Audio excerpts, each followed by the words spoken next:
Well, I think the best thing about being a lineman apprentice is the day in, day out work that we do. We do really cool work.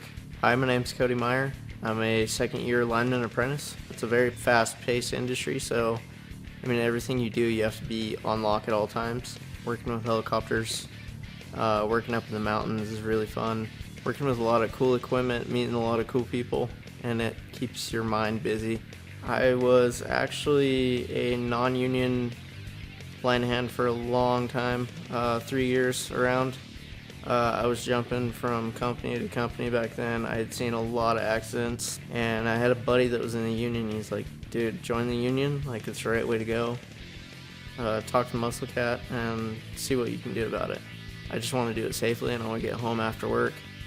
There's not very many internships or apprenticeships that you get to make as much money as we do while we're learning. They take a small little piece of your paycheck out for school, but it is 1,000% worth every penny of paying for the class. Every time we come here, we learn something new.